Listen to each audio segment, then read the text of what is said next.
Forgive me, I've been under the weather the past few days, so that's why these videos been taking a long time to get out. But I'm here. Let's do this. Yeah, okay. What are we talking about? Oh yeah. Yeah. Yeah, okay. Alright. Okay. I'm ready. You ready? I'm ready. Let's do this. Hey everybody, I'm Cortez and I'm a critic, and welcome back. We're concluding the NFC South of the 2025 NFL recap. I know I've been a little bit behind, I've been a little sluggish, I've been a little bit tired, so I'm giving you all I got in the lost bit energy as we're talking about the division winner, Carolina Panthers. It, we the NFC South sucks. It sucks.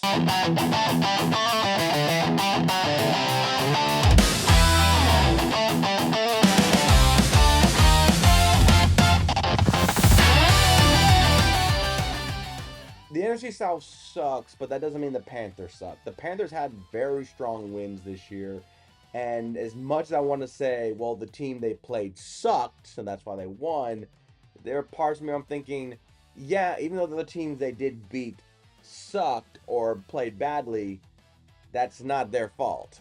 It's not their fault. They beat the team they're supposed to beat, and then some. But the Panthers season was a lot of, losses, wins, losses, win, loss. And there were some good ones against teams that were at times looked more formidable and more confident, while the Panthers felt more like they're there. And there were some surprises. Like I said, McMillan had a great performance, the rookie, which I felt was the pick to get. So I was very happy for that for the Panthers. Bryce Young, did Bryce Carolina fans, did Bryce Young make you feel confident, like yeah, he's the guy, or you still feel like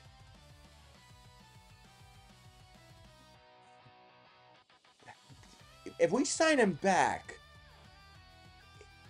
let's not give him everything, right?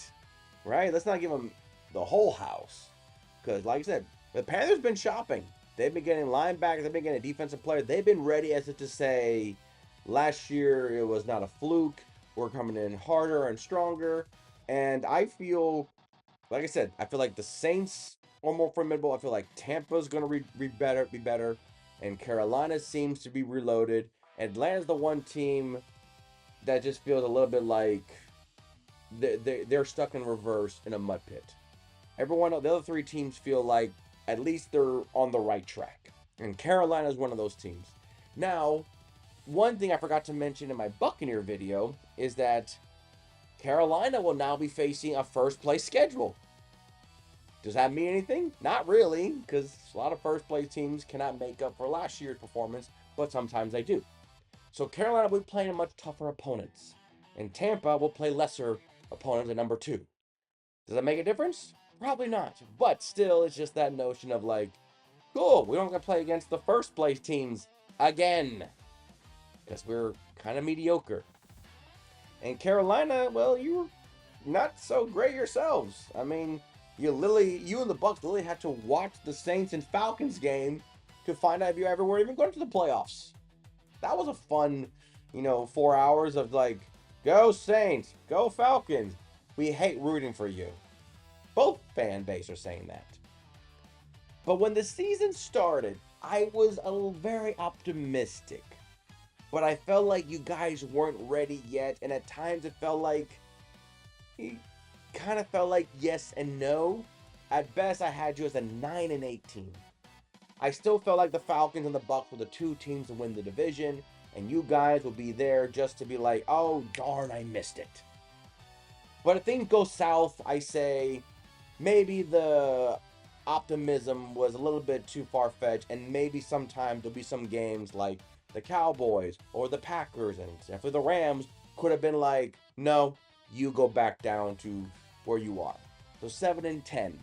And at times, like I said, the Cowboys Green Bay Rams game, I think most people probably have been like, so that's 3 losses to the Panthers, which would have put you at 7-10, maybe worse.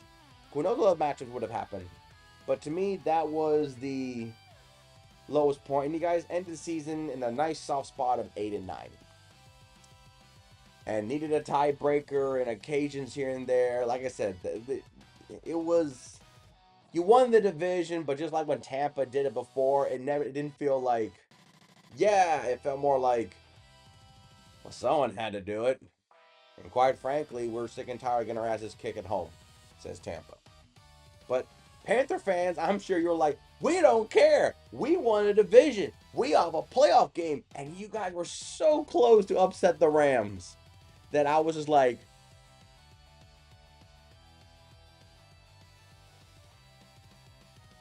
it's sad to think that Carolina beating the Rams will be viewed more as a joke than a triumphant victory for the Panthers. But Rams pulled it off. But thank you for giving us a good game. I think it was the first game of the playoff weekend. And I feel like a lot of people were thinking, well, this is going to be a snooze fest. And it wasn't. So thank you for that. The game was competitive to the very end. Thank you, Carolina. At least you gave us a good show.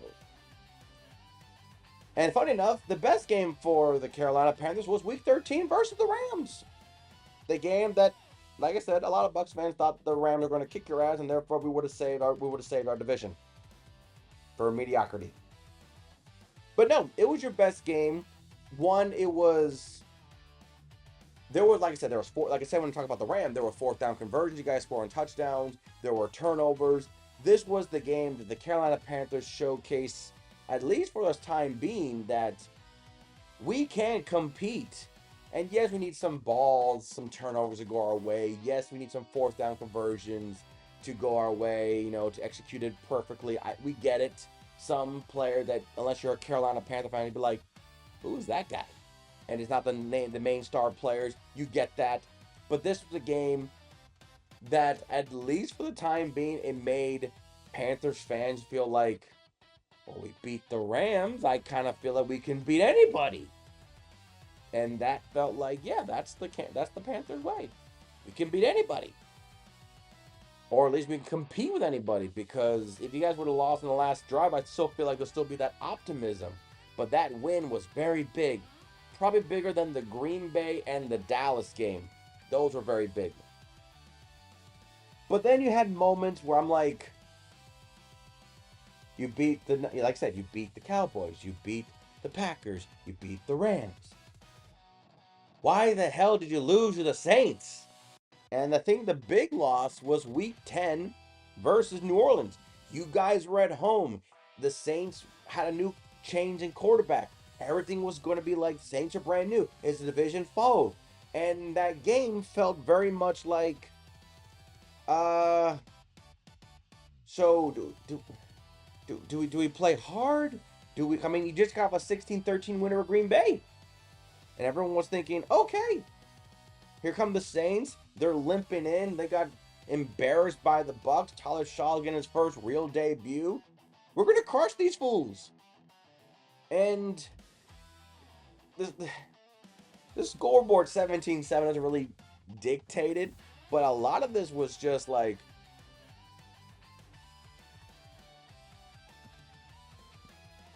it was 10-7 for a long time, and you're like,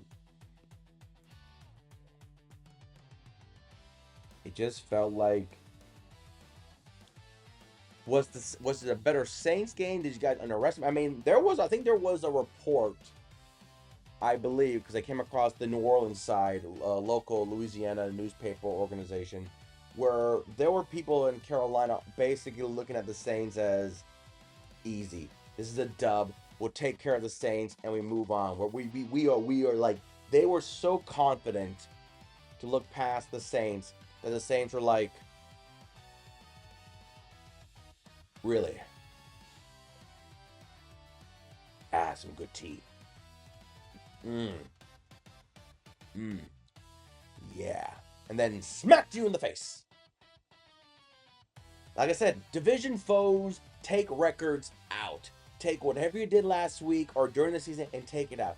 Division foes is like playing Smash Bro against your cousin or your siblings.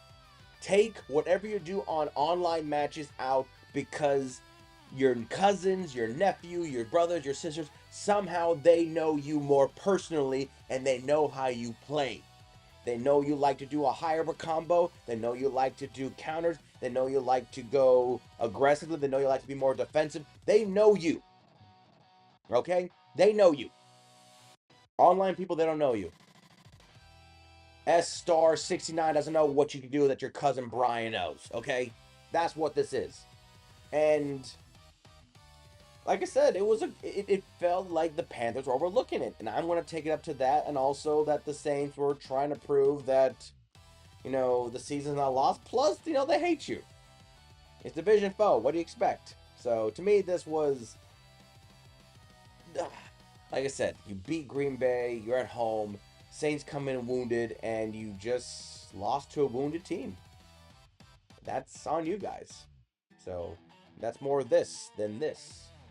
You probably had this, but we're not thinking this because you're probably thinking next week against the Falcons. A much superior team for my Panthers and my biceps to flex on them. And the Saints were like, nut check. Ah! MVP for the Carolina Panthers. I'm giving it to Taro. I can't pronounce his name. McMillan. I know. I have a speech impediment. But you see the picture. The wide receiver, the acquisition from Arizona. I was praising him. I felt like this is what Dave Count's going to do. I felt like he was very much like a Mike Evans, long leg receiver with great speed. He won Offensive Rookie of the Year, rightfully so. Either him or Mbuka, which is kind of funny. They're both in the same division, so rivalry galore with that type of receiving combination between these two. And I feel like his 1,000 yards really helped Bryce Young because Bryce Young barely had 3,000.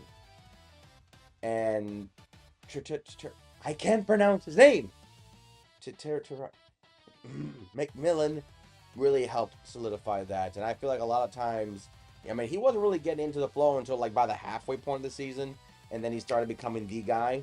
And with all the other receivers kind of doing their part, he clearly cemented himself as the number one wide receiver. And I do hope, because I know Bryce Young's on that fifth-year option, that these two become the new dynamic duo for the Panthers. Kind of like the days of like a Jake Delhomme and Steve Smith, or Cam Newton, Steve Smith, and Greg Olsen. That 1-2 punch. Because I really feel like if they can solidify that, the rest should follow. But I'm still looking at Carolina Panther fans. Are you guys very confident with Young? Because Young still feels very much like, I don't know, man. So to me, at least you got the wide receiver new toy for your guy, and Rico Dallin was great too. Grade I give the Panthers. You won the division, but it wasn't really confident. You guys played well. I'm giving you guys though. I'm giving you a C for need of consistency. Like I said, you had big wins against opponents, and then you lose to teams that had like 5 game below 500 record. You guys should beat opponents, and then you struggle to beat them. And then you beat powerful teams, then you get shellacked by powerful teams like Buffalo. So I don't know what your identity is. It feels like you guys are Jekyll and Hyde, and feel like it's so consistent that Jekyll and Hyde can happen at first half of a game and then the third half of the game. So I'm giving you a C for mid and need of consistency. Because I don't know. A B seems too generous when you guys won the division on a losing record, when you probably should have won it by a winning record at least get 9 wins. And then you played so well against teams that just, C for need of consistency. As when it comes to the draft, honestly, you guys picking at 19th, that's kind of like the lowest of the playoff teams. What do you guys really need? I feel like there's plenty of talent for them. You guys did a lot of acquisition and free agency to shore up that defensive side. So honestly, a lot of this is just if he's there, take best available. Now, this is the team I feel like they will not trade out of the first round. I feel like they will take advantage of a first round caliber player in the top 20. So, in no real particular order, with the 19th overall pick in the 2026 NFL Draft, the Carolina Panthers could select Dylan Thiemann, safety Oregon. Now, this guy his stock has risen. I've seen him going as high as top 12 to some teams. I feel like some people consider him more effectively as a safety than Caleb Downs at some situations. I've seen Dylan go to Tampa. I've seen Dylan go to Baltimore. I've seen him go to the Giants. So his stock is rising. But I feel like if he's somehow still there before 20th and he's there, I don't see why Carolina would not take him. Now, this is because I just feel like they want new toys. They want new toys for Young, just to solidify his option. So, with the 19th overall pick in the 2026 NFL Draft, the Carolina Panthers could select, if he's still there, Kenyon Sadiq, the tight end from Oregon. Another Oregon Duck. So you have two Oregon guys they can probably pick up. Like I said, if he's there, what's to say? I always feel like a tight end is a quarterback's best friend, especially tight ends in this day and age. Look what Kelsey's done. Look what Jimmy Graham has done. Look what Gronkowski has done. Antonio Gates. This league is full of tight ends being more receiving threats and being more effectively than just the big, thick receiver who can also block. So if Sadiq somehow is there at 19, I don't see why they kind of not consider it. But they want to shore up the offensive line because that's what protects the future. Then Caleb Lamau, offensive tackle from Utah, or any other offensive tackle that just so happened to fall at 19. You never know. Some people might trade up to get a more prominent player than offensive lineman. But, solidify the defense with the free agency acquisition. Get your offensive coordinator and your quarterback a new toy. And then, or get the insurance policy for protecting with offensive linemen, especially a tackle. There's some good tackles that'll be there at top 20. And that is the Carolina Panthers. Like I said before, we are done with the NFC South, pardon me. But we're going to go to the AFC South. And the team we're going to talk about seems very appropriate since I talked about the Bucs and the Panthers. Dave Canal was a former offensive coordinator. I think we need to follow that trend. And we go to Jacksonville and talk about Duval and how Liam Cohen's first year as the Jacksonville Jaguars head coach was so successful, you forgot they drafted Travis Hunter. Yeah, still amazing how much they did without him. And the future with him, more up in the air than they were last year when they were trying to draft him. But that's in the future. So until next time, I'm Cortez, and I'm a critic. Thank you so very much for watching.